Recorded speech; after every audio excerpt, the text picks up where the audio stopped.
Who is James Watt? James Watt was born 30 January 1736 in Greenock, Scotland.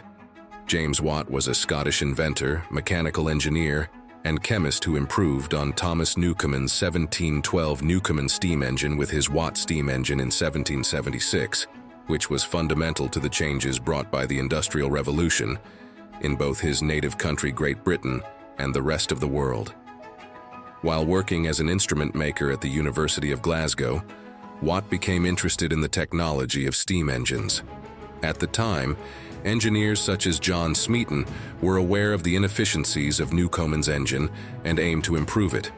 Watt's insight was to realize that contemporary engine designs wasted a great deal of energy by repeatedly cooling and reheating the cylinder. Watt introduced a design enhancement, the separate condenser, which avoided this waste of energy and radically improved the power, efficiency, and cost-effectiveness of steam engines. Eventually, he adapted his engine to produce rotary motion, greatly broadening its use beyond pumping water. Watt attempted to commercialize his invention, but experienced great financial difficulties until he entered a partnership with Matthew Boulton in 1775. The new firm of Boulton and Watt was eventually highly successful, and Watt became a wealthy man. In his retirement, Watt continued to develop new inventions, though none was as significant as his steam engine work. Early life and education. His mother came from a distinguished family, was well educated and said to be a forceful character, while his father was a shipwright, ship owner and contractor, and served as the Greenock's chief baillie in 1751.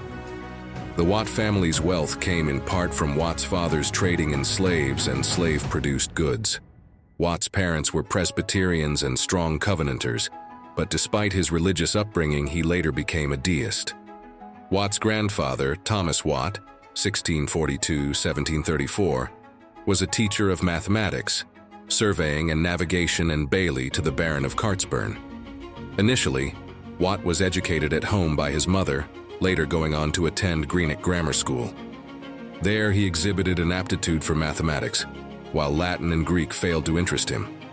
Watt is said to have suffered prolonged bouts of ill health as a child, and from frequent headaches all his life. After leaving school, Watt worked in the workshops of his father's businesses, demonstrating considerable dexterity and skill in creating engineering models. After his father suffered unsuccessful business ventures, Watt left Greenock to seek employment in Glasgow as a mathematical instrument maker. When he was 18, Watt's mother died and his father's health began to fail. Watt traveled to London and was able to obtain a period of training as an instrument maker for a year, 1755–56, then returned to Scotland, settling in the major commercial city of Glasgow, intent on setting up his own instrument-making business. He was still very young and, having not had a full apprenticeship, did not have the usual connections via a former master to establish himself as a journeyman instrument maker. Watt was saved from this impasse by the arrival from Jamaica of astronomical instruments bequeathed by Alexander Macfarlane to the University of Glasgow, instruments that required expert attention. Watt restored them to working order and was remunerated. These instruments were eventually installed in the Macfarlane Observatory. Subsequently, 3 professors offered him the opportunity to set up a small workshop within the university. It was initiated in 1757, and 2 of the professors, the physicist and chemist Joseph Black, as well as the famed economist Adam Smith, became Watt's friends. At first, he worked on maintaining and repairing scientific instruments used in the university, helping with demonstrations and expanding the production of quadrants. He made and repaired brass reflecting quadrants, parallel rulers, scales, parts for telescopes and barometers, among other things. Biographers such as Samuel Smiles assert that Watt struggled to establish himself in Glasgow due to opposition from the tradeshouse, but this has been disputed by other historians, such as Harry Lumsden. The records from this period are fragmentary, but while it is clear that Watt encountered opposition, he was nevertheless able to work and trade as a skilled metalworker, suggesting that the incorporation of hammermen were satisfied that he met their requirements for membership, or that Watt managed to avoid their outright opposition. In 1759, he formed a partnership with John Craig, an architect and businessman, to manufacture and sell a line of products including musical instruments and toys. This partnership lasted for the next 6 years and employed up to 16 workers. Craig died in 1765. One employee, Alex Gardner, eventually took over the business, which lasted into the 20th century. In 1764, Watt married his cousin Margaret Miller, with whom he had 5 children, 2 of whom lived to adulthood: James Jr., 1769-1848, and Margaret, 1767-1796. His wife died in childbirth in 1773. In 1777, he married again to Anne McGregor, daughter of a Glasgow dye maker, with whom he had 2 children: Gregory, 1777-1804, who became a geologist and mineralogist, and Janet, 1779-1794. Anne died in 1832. Between 1777 and 1790, he lived in Regent Place, Birmingham. Chemical experiments. From an early age, Watt was very interested in chemistry. In late 1786, while in Paris, he witnessed an experiment by Claude Louis Berthollet in which he reacted hydrochloric acid with manganese dioxide to produce chlorine.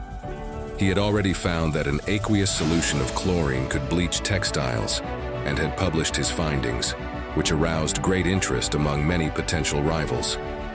When Watt returned to Britain, he began experiments along these lines with hopes of finding a commercially viable process. He discovered that a mixture of salt, manganese dioxide, and sulfuric acid could produce chlorine, which Watt believed might be a cheaper method. He passed the chlorine into a weak solution of alkali and obtained a turbid solution that appeared to have good bleaching properties. He soon communicated these results to James McGregor, his father-in-law, who was a bleacher in Glasgow. Otherwise, he tried to keep his method a secret. With McGregor and his wife Annie, he started to scale up the process, and in March 1788, McGregor was able to bleach 1,500 yards of cloth to his satisfaction. About this time, Berthollet discovered the salt and sulfuric acid process and published it, so it became public knowledge. Many others began to experiment with improving the process, which still had many shortcomings, not the least of which was the problem of transporting the liquid product. Watt's rivals soon overtook him in developing the process, and he dropped out of the race. It was not until 1799, when Charles Tennant patented a process for producing solid bleaching powder, that it became a commercial success. By 1794, Watt had been chosen by Thomas Beddoes to manufacture apparatuses to produce, clean, and store gases for use in the new pneumatic institution at Hotwells in Bristol. Watt continued to experiment with various gases, but by 1797, the medical uses for the factitious airs had come to a dead end. James Watt death. James Watt passed away on August 25, 1819, at the age of 83. He died at his home, Heathfield Hall, near Birmingham, England. In his later years, Watt retired from active work, though he continued to engage in scientific and engineering endeavors privately. His death marked the end of a prolific career that had a profound impact on the Industrial Revolution and modern engineering. Watt's contributions to the improvement of the steam engine and his numerous innovations in engineering ensured his lasting legacy. He was honored posthumously in various ways, including having the unit of power, the watt, named after him. Watt was buried in the graveyard of St. Mary's Church in Handsworth, Birmingham, where a large statue commemorates his life and work.